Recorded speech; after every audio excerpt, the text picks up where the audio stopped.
Self-talk without real work is just a lie. Yeah. So my self-talk is me reminiscing back on the struggle to get to this moment. What changed me was I had to be hard on myself. Yep. And I have to continue to grind myself into a fine dust. No matter how far you get in life, you have to be able to go back to scratch in your mind at a moment's notice. Top 10, I got a top 10. Got my motivation high for my top 10. Gotta learn from the wise women and men. All my life, like 9 for my top 10, top 10, 9. This one's for my top 10. Need motivation? Watch it Top 10 with Believe Nation. Hey, it's Evan Carmichael, and this channel was created to help you overcome the #1 challenge that is holding you back, a lack of belief in yourself. You watch these videos because you know there's something more inside you too. You have Michael Jordan level talent at something. So get ready to want it bad enough, change your self-talk, and find your motivation with David Goggins and my take on his top 10 rules of success to give you the confidence, motivation, and belief that you need. Enjoy. Okay, let's kick it off with rule number 1. Want it bad enough. Anybody, not just Navy SEALs, but anybody that can accomplish anything that is hard. Mm-hmm. The only separator is that they really want to be there. Mm-hmm. There's some people that get inspired, mm-hmm. and that inspiration moves them to try to do something. But the inspiration is very high right now in this nice environment. We're in a nice environment. Mm-hmm. The ocean's out there. Mm-hmm. I'm talking to you. If I want to go to the refrigerator and get something to drink, mm-hmm. eat, I can. I watch a movie about some badasses, you're inspired. Mm-hmm. But the second you're not in this environment, mm-hmm. and you're actually doing what inspired you, that suck factor is now real. You can't just get off your couch and get a shake, mm-hmm. or get a box of donuts, or turn the TV, or go take a shit or a piss, or mm-hmm. go get your girlfriend to cuddle up. No, mm-hmm. you're now there. And only those people who have been there 1,000,000 times in their minds, mm-hmm. and have lived in that water and have suffered 1,000,000 times and realize my legs may break, mm-hmm. my knee may break, my bones will hurt. I will be the coldest I've been in my life. I will be miserable. Mm-hmm. And accept that. Mm-hmm. Because what happens is when you get in a horrible situation in life, your mind, I call it my 1-second decision. When you get in a horrible situation in life, your mind immediately says, get the out of here. Mm-hmm. Everybody's does, even if you want to be there. Mm-hmm. But it starts to have all these different questions, mm-hmm. in your mind in that 1 second. And it says, okay, why are you here? Why are you doing this? Why this? Why that? And then you start to say to yourself, if you don't want to be there that bad, I have a beautiful wife at home, man. Why the am I doing this, man? Mm-hmm. Like, this is stupid. This is gonna get these guys injured. Like they're gonna pay for this, mm-hmm. for the rest of their lives. I'm not gonna break my body up to do this. Mm-hmm. Your mind starts to say, yeah, this is stupid. Mm-hmm. But if you are already knowing that this is gonna happen to you, you have all the answers to these questions that your mind starts to give you when you're in suffer mode. Rule number 2, change your self-talk. Let's say for shits and giggles, I'm training for a 100-mile race. Yeah. Let's say a 200. Just for shits and giggles, I'm training for a 100-mile race. Right. Okay, good. So let's say I'm training for a 100-mile race, and I get to mile 50. Yeah. And I feel like shit. Mm-hmm. And like everybody else, my mind gets soft. Mm-hmm. Why? Because I'm human. Yeah. I'm not some damn, hybrid creature that was formed from the heavens above. No, not. Human. I suffer. I don't like it. I'm uncomfortable. I don't like it. Yeah. So my mind starts to get weak, and we start to forget about how badass we are. I call that the cookie jar, but it's not about the cookie jar right now. Yeah. This is about self-talk. Yeah. But the cookie jar kind of goes to self-talk too. Yeah. It's a piece of it. So basically what I do here is you have to make sure that your mind doesn't become spastic. Mm-hmm. When it's suffering, when it's in pain, all it wants to do is find the easy way out, which is usually quit. Mm-hmm. If you quit, the pain goes away immediately. Yeah. You gotta give yourself enough energy and fuel in your mind to stay just a little bit longer so you can talk yourself into staying for the whole thing. Yep. And this is how it works. Most of us never start anything cold. If you're gonna go to college, you gotta study your ass off. If you want to run a 100-mile race, a marathon, if you want to go be Mr. Olympia, if you want to go be a scientist, a doctor, Be one of the best salespeople on the planet. You Be an gotta entrepreneur. work. You got to work. But this and is you what got to we do. build. You got to build up to that. But what happens is, in that moment where we need self-talk, when we're failing and we're in our worst spot possible, we forget the back end. Yeah. Oh, my fault. The front end. All the build up to where we're at today. We forget how much work we put in. So for me, I'm at mile 50. Say that one more time. Say that more. So I'm in the middle of it. Right. I'm making my calls. I hate it. You're at mile 50. That's right. You hate it. Your mind's getting, wiggly on you. I just want to get out of here. Yeah. We forget that we put years. Yeah. Years, maybe not into making these dials, but to getting where you're at today. To become this person. To become this person, to be in a position to make this money or whatever the you want to make, whatever you want to do in your life. Yeah. We forget that. We forget that journey on what it took for us to get in this moment to make the right decision. Yeah. So that's my self-talk is this. Okay, I want to get the out of here, man. I'm done. Then I remember this. You ran 2,000 miles training to be in this moment right now. We forget that. Yep. We forget the 3 o'clock in the morning runs or getting up early for work or whatever you're doing. We forget all that. In that moment of suffering, I remind myself, Yeah. I only have 50 more miles. I put in 6 months of training. You did 67,000 pull-ups. 67,000 pull-ups, that's right. 4,030, right? Exactly. This is no big deal. We forget all of that. Yeah. So what I do, my self-talk is basically going back down memory lane. Yeah. Of all those up days, I ran the rain, or I had to study real late at night, and I didn't want to do it, but I did it to get here. Yeah. That's the hook. That is the hook. That's the hook. I wanted to get here. Yeah. Now you're here, and now you want to quit. Yeah. So you got to remind. But this thing about it, if you haven't put in any hard work to reflect on, you're Yeah. So there is no self. Because you got nothing to pull back on. It's just a lie. Nothing to say, hey, you've done this before. That's right. Or you've done something like this before. Right. All this like people want to be all positive, all this positive talk, it doesn't work if it's a lie. Like if you didn't study for your big exam and you go into it saying, I'm going to pass it. Yep. No, you're not. Yeah. You're going to fail it. Yeah. That self-talk is not going to work. Self-talk without real work is just a lie. Yeah. So my self-talk is me reminiscing back on the struggle to get to this moment. Yeah. And that tells me we're not quitting today. Yeah. Not today. Rule number 3, find your motivation. For several years, I gave myself a way out. When you were 300 pounds? When I was 300 pounds, when I was, all the way up until I was 24 years old. I would climb a mountain, I'd fall back down. I start climbing, I fall back down for the first 24 years of my life. I went to my first Hell Week, my second Hell Week, and then my third Hell Week came in SEAL training, and the CEO, Captain Bowen, looked at me. I'm on crutches, I'm all jacked up. He says, hey, this is your last time you're gonna go through buds. This is it. I had several stress fractures. I had double pneumonia, I was jacked up, and he gave me a few months to heal. And he said, this is your last time going through. I shouldn't even let you go back through. Wow. I started Navy SEAL training with stress fractures. Stress fractures, not splints. That's hard to finish. Stress fractures. Starting the hardest training, arguably the hardest training in the world with stress fractures. And this is when I started to not put a cap on the body if the mind is there. Every morning I would wake up at 3:30 in the morning, 4 o'clock in the morning, go to my dive cage, go in there before anybody saw me. I'd get duct tape, and I would tape from my forefoot all the way up to the mid of my calf, and I would put 2 black socks on. And so I ran not using the pivot. Oh my gosh. And I ran my hip flexors. So for the first 45 minutes to an hour, I was in absolute excruciating pain. But what motivated me through that whole process was the fact that this kid came from that. I'm in the hardest training in the world, in the worst shape of my entire life.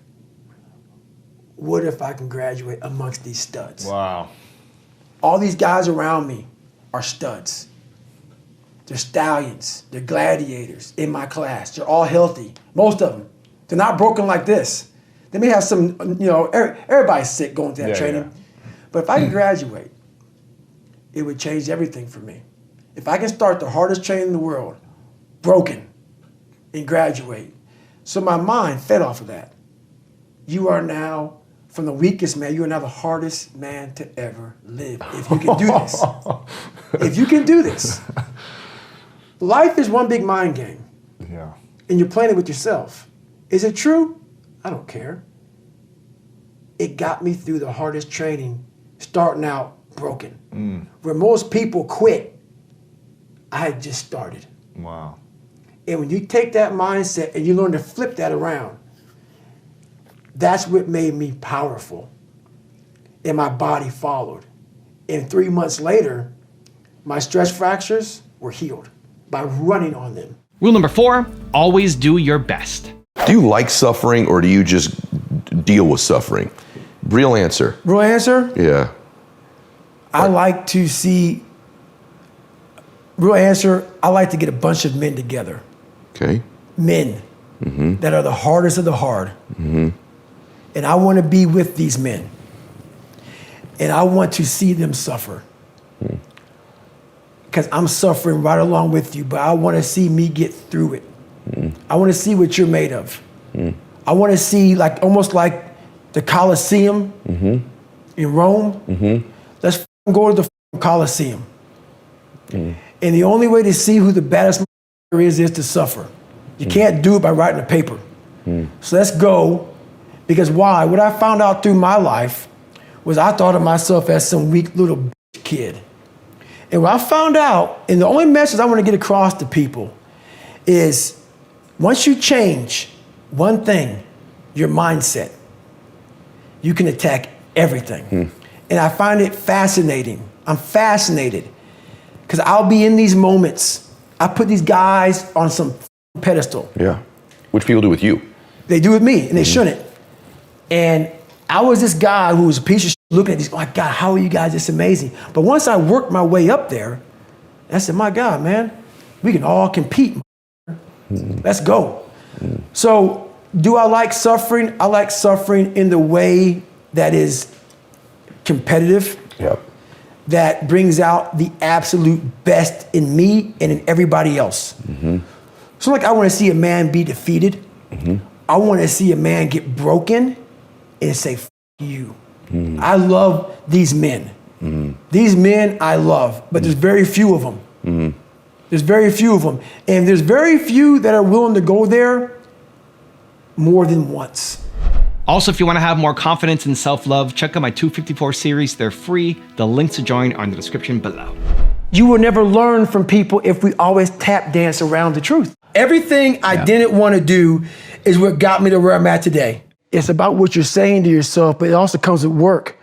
So whenever I was getting beat down, physically, mentally, spiritually, whatever I was going through, just saying, you know, I would put, you know, you can't hurt me. Rule number 5, be your own hero. I get a lot of questions, people asking me for help. So I ask them, what have you done to help yourself?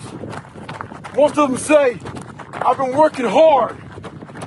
I'm all about being your own hero, but I'm not about kissing your ass. In life, a lot of us believe that we're working much harder than we actually are. We think if we got up early for 4 days, we've earned something. You gotta drop your entitled mindset. It's dead weight. We believe we work harder than we actually have. Trust me, most of us haven't. The one thing in life you gotta realize is this. Learn to help yourself. Don't count on other people to help you. Rule number 6, reprogram your mind. For instance, in Hell Week, they said when you get to Wednesday of Hell Week, you're broken. So everybody on Wednesday, But give them context. You're talking 72 hours without you're talking sleep. about 130 hours of training. Yeah. It starts on Sunday, ends on Friday, and on Wednesday, you're almost done. You're halfway through. Yeah. So everybody on Wednesday, they hear this. Because everybody says Wednesday is like, man, you're so tired, you're done. So that becomes your new norm. Yeah. No. You're cruising into Wednesday That's getting right. ready to feel tired when you don't even know why. Because someone told you could feel tired. Bingo. So for me, I was like, hang on a second. I started studying my mind a whole bunch while growing up, facing these things. Don't listen to anybody's dialogue but your own. They're tired, they're not you. Yeah. So it's just all about, it's just, your mind has a tactical advantage over you at all times. It knows your weaknesses, it knows your strengths, and it will guide you into your nice comfort zone. Yeah. We have to reprogram our mind to get a different vantage point, so then you know how to be in charge of yourself. Yep. Versus your mind being in charge of you. Rule number 7, visit your place of discomfort. No matter how far you get in life, you have to be able to go back to scratch in your mind at a moment's notice. You can never get so far beyond scratch. What that means is, when you accomplish something in life, if you're willing to go back to scratch and go back to that $7 a month place where I once lived and visit that place for a long period of time. If you were here when you went back to scratch, you would now be here. Scratch is what makes you better. Scratch, friction, obstacles create growth. There's no friction when you're this far up in the game anymore. You think there is. When you've achieved, that's right. When you achieve so much, the friction is minor. Because why? I'm sore, I'm gonna get a massage today. I'm hungry, I'm gonna eat today. The refrigerator is always full. So your comforts are now, so your discomfort is now very minuscule to your discomfort back here in the $7 a month place. So you have to go back to the total discomfort to then raise your level of where you're at now. I'm not saying stay there and stay there. Visit it. And then you raise your level. Take a day trip. That's right. Yeah. Always take day trips. Yeah. Rule number 8, love the challenges. Who I was this nobody guy. And I created this Goggins. And that Goggins, there's David Goggins and there's Goggins. David Goggins is a calm, cool guy that sits back. Used to be a, weak kid. Now he's just a normal guy. Goggins is a guy that is willing to tape up his legs to go after it. In that book, you read about David Goggins and also Goggins. What I realized in my life is that Goggins is who I love. Goggins is who I created. My dad created David Goggins. I created Goggins. So what's happened with me, and since Can't Hurt Me came out, and since I got on social media, which is why I don't like social media, which is why I'm not on there very much, which is why I give people one time, I have to do me. I have to do me. So people get it twisted, man. I am who I am. Yeah. What's in that book is me. Yeah. So now what they see is this guy who's trying to get people to get off their ass. That just happened to happen, man. I didn't set out. When I set out to be a SEAL and set out to go to Ranger School and all this other shit I did and break records, I didn't set out to please. Right. I didn't set out to say, hey, pay me now. I got a great story. That. And I realize now that my life has kind of gotten to a point where people know me, I have followers and whatnot. The biggest depression of my life is you get caught up into helping so many people out, and it's great, and I love that, but you lose yourself in all of that shit. Truth. It literally, and people go, man, but my God, like you're changing. I get all that shit, man. But what the is motivating you in that book? What's motivating you is the stories I'm telling you about what I did in my life. Once I stop living that, I'm no more. Yes. I am not the that you are now being motivated from. So right now in the mirror, I now got back to Goggins. I'm now back to running 100 miles a week. I'm now back to getting the, I saw and I talk to my girl about all the time. You travel, you speak, you all this shit. It's all great and dandy for most people. I'm Goggins. What makes me is the dungeon. And yeah, and people go, well, oh my God, like they're gonna hear this, my God, you don't have any peace in your life. Don't get it twisted. Weak people who hear me get all poopy pants about how I talk. So be it. What changed me was I had to be hard on myself. Yep. And I have to continue to grind myself into a fine dust. Yeah. Period. Yeah. That's where I feel good. I think I accomplished something. If things come easy, it's not fun. I must fail at something repeatedly. It has to haunt me. And then once I complete it, I feel like I accomplished something. I don't want to set out and say, oh, there's an A, we're good. It's stupid. No, I want to turn it in 1,000,000 times and say you failed. You failed. And I'll say, okay, roger that. And sit there and analyze what I'm doing wrong. Go to these places that people don't go to anymore because all this social media shit and everything's computerized. I want to go to that dark place in my mind and say, okay, how are we going to get this done? Rule number 9, visualize. We live in a world that's so busy and so active and moving so fast. Right now, I am sitting with Tom Ferry. Yeah. My mind is sitting with Tom Ferry. Yeah. It's not talking to Tom Ferry while thinking about, my God, I got to order some more books. I'm sold out of here. I'm doing this, I'm doing that. That's the first thing about visualization. You must make sure to silence out all the bullshit of life, which is very hard to do. It is very hard. Because your visual picture must be clear as shit. It has to be clear. It can't be like kind of in and out, like a fuzzy TV. You got to see it. It has to become real. You got to take a snapshot of it 1,000,000 times, put in the bank. That snapshot of me was getting that 4,021 pull-up knocked out because the record was 4,020. I visualized that over and over and over again. I visualized what I was going to say because the guy's name was Stephen Highland. I was thinking like what you were going to say to him. What I was going to say to him on video when I finally got his ass. So I visualized success.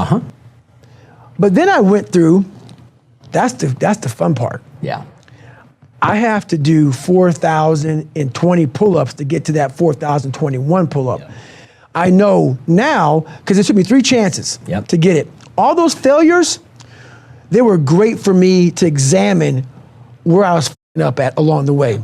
So I take all that and I put in the bank as far as visualization. Okay, when I get to 2,500 pull-ups, my hands start to rip. Okay, I get ready for that.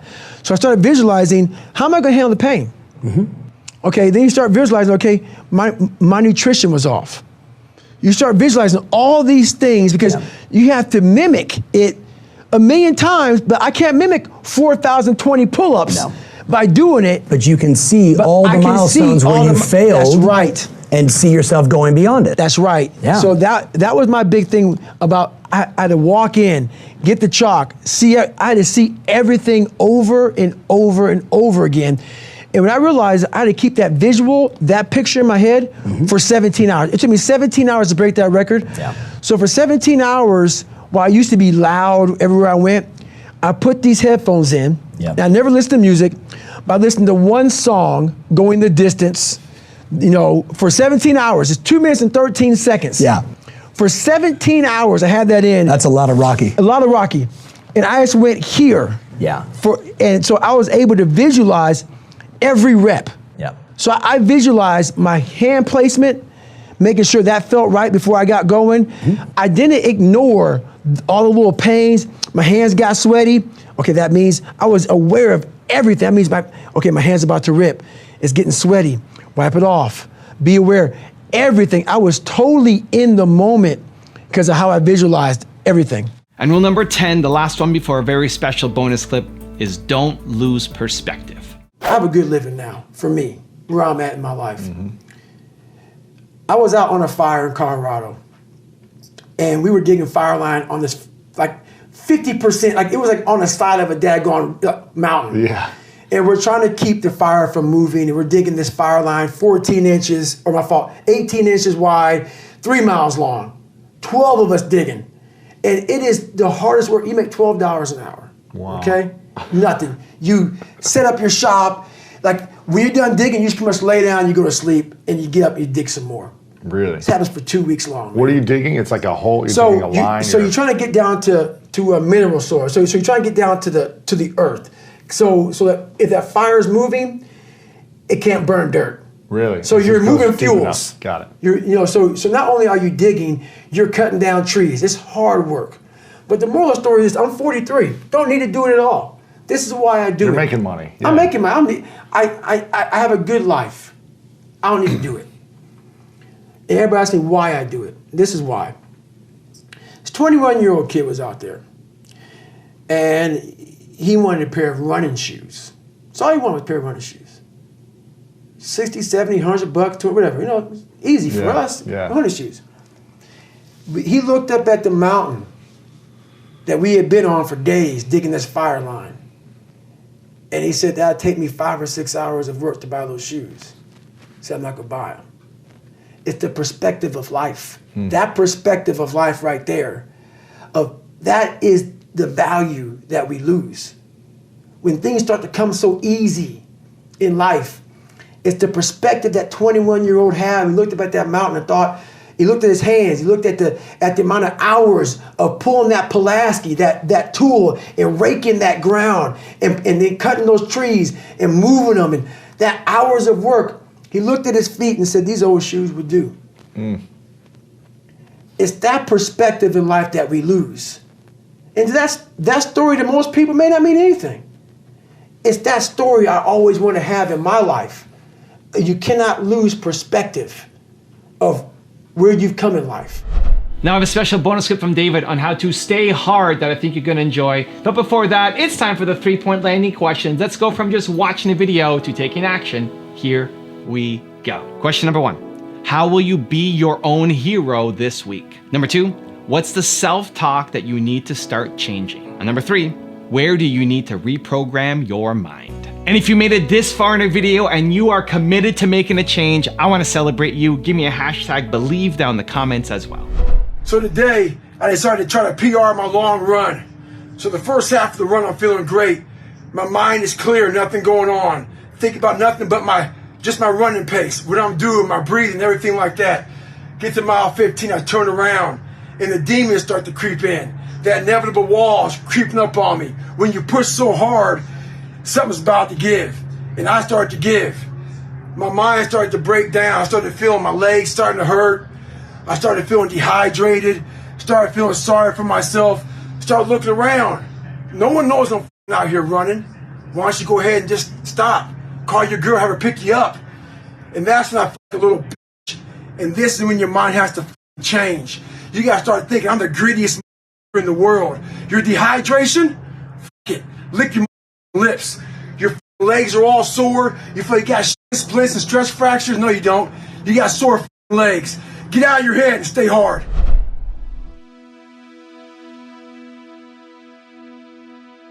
If you want 50 rules from David Goggins, check out the video right there next to me. I think you'll enjoy it. Continue to believe, and I'll see you there. Not getting civilized is about having a savage mentality. You have to judge yourself against yourself. And that's the one thing I started learning.